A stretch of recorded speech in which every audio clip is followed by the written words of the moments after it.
Hello all, my name is Mike Pope. I live in Northern California. This is my experience with income taxes, both federal and state, after reading the book, Cracking the Code, The Fascinating Truth About Taxation in America by Pete Hendrickson. Here it is. For a very long time, I have felt that the tax system was illegal and immoral. What I have learned from cracking the code is that the U.S. tax system is actually legal, but is being applied through trickery and threat to most of the population, which is actually not obligated to pay income tax.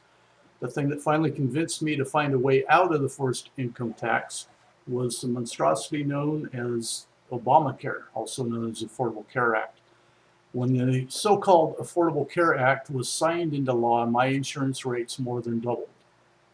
I immediately dropped my health insurance. Then I learned that I would be fined through my income taxes for not being a paying member of the Affordable Care Act. I started researching tax law and the Constitution. I found two extremely helpful resources, one of which was Pete Hendrickson's book, Cracking the Code, and LostHorizons.com website. Also, Michael Badnarek's excellent book, Good to be King, and his 8-hour Constitution course posted on YouTube.com. I highly recommend both of these resources. Cracking the Code shows quite clearly that the federal tax actually is an excise or privilege tax that does not apply to most Americans. I quit paying into the system and filed for return of what I mistakenly paid in over the previous 3 years, both federal and state.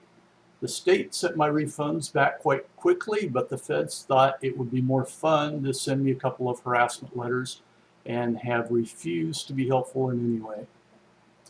I have received frivolous tax filing threats and also a notice of intent to levy my assets for the amount of $5,000 for one of the filings. I still haven't heard anything back for the other 2 years.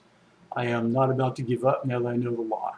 I am not going to send the U.S. government my hard-earned tax money to squander on hookers, lavish parties, and other immoral things ad nauseum. Also, the less money we send, the harder it will be for them to harass the American people. This harassment takes money. That's it for now. Hopefully this will be helpful to others. I'll update this when progress has been made. Thanks for listening.